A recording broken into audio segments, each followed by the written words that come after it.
Arrivons au vœu numéro 42, relatif à une enquête administrative au sein de la police parisienne. Et Daniel Simonet a à nouveau la parole.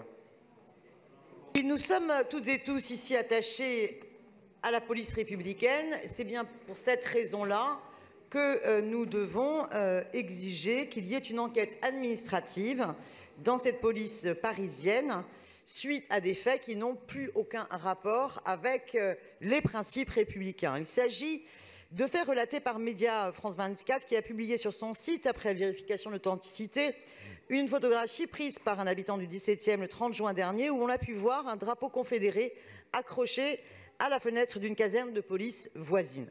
Or, ce drapeau est un symbole raciste, esclavagiste, qui est composé d'un faux rouge, d'une croix bleue en diagonale avec 13 petites étoiles blanches et qui représente les États du Sud des États-Unis, esclavagistes, qui pendant la guerre de sécession affrontaient les États du Nord et qui fut d'ailleurs ce drapeau largement repris par le Ku Klux Klan. Ce drapeau a été utilisé aussi dans des manifestations contre les droits civiques des Noirs dans les années 60 par tous les ségrégationnistes. Et on sait pertinemment que le fait d'apposer ce drapeau-là n'est pas indépendant du contexte très particulier, celui des manifestations de solidarité avec le mouvement Black Lives Matter, lié à la mort de George Floyd, et de dénonciation des violences policières. Et on a aussi dans le contexte, tous en tête, les révélations des groupes Facebook et WhatsApp internes à des policiers et des gendarmes qui contenaient des propos racistes, antisémites et xénophobes. On a aussi souvenir d'un tweet étrange, d'une infographie qui avait été utilisée dans un tweet de la préfecture de police montrant une francisque pétainiste au centre de la casquette de l'uniforme du préfet. Et ce tweet, certes, avait été retiré.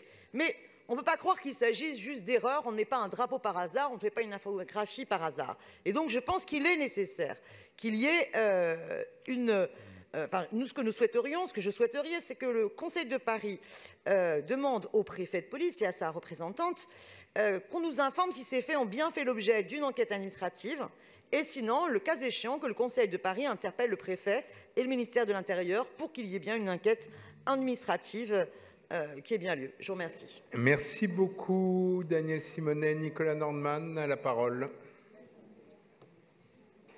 Oui, je vais laisser la parole à Madame la représentante du préfet de police parce que, bien évidemment, il n'est pas dans mes prérogatives de diligenter une enquête administrative à la préfecture de police. Et donc, je vous laisse bien volontiers la parole. C'est toujours utile de ne pas vivre dangereusement quand on a une telle délégation. Voilà. Donc, Madame la représentante du préfet de police, vous avez la parole, et vous seule. Merci, Monsieur le maire. Madame la conseillère de Paris, je voudrais en préambule vous rappeler, comme le préfet de police l'a fait ce matin, que si le préfet de police est le seul préfet de France à siéger dans un conseil municipal, c'est bien parce qu'il a des compétences d'exécutif municipal, dont le Conseil de Paris et l'Assemblée délibérante. Et c'est donc à ce titre uniquement qu'il siège au Conseil de Paris. Mais cela étant dit, le préfet de police a souhaité que je puisse vous indiquer, Madame la conseillère de Paris, que ce drapeau confédéré qui avait été découvert dans les locaux de police a bien été retiré. Merci beaucoup, Madame la représentante du préfet de police. J'ai une demande d'explication de vote pour le groupe GEP de Raphaël Rémy-Leleu, qui a la parole pour 1 minute maximum. Merci, Monsieur le maire. Madame la représentante du préfet de police, si ce drapeau confédéré a été retiré, nous allons voter pour autant pour le vœu proposé par Madame Simonet au regard, à la lumière des débats que nous avons eus lors de cette dernière séquence autour des questions de sécurité, notamment de police. Nous pensons qu'il est important pour que les relations police et population soient apaisées, que notre Assemblée, entre autres, puisse être le lieu d'explication et d'éclairage quand de telles dérives ont lieu et que notamment une enquête administrative serait fort utile pour avoir des détails sur comment une telle chose a pu se produire et continuer d'œuvrer dans le sens de l'exemplarité de notre service public de sécurité. Je vous remercie. Merci beaucoup. Je mets donc... Alors, est-ce que le vœu est maintenu? J'imagine oui, car je connais bien Daniel Simonet, comme d'autres ici d'ailleurs.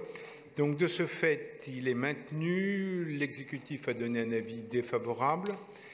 Et je le mets aux voix. Qui est pour?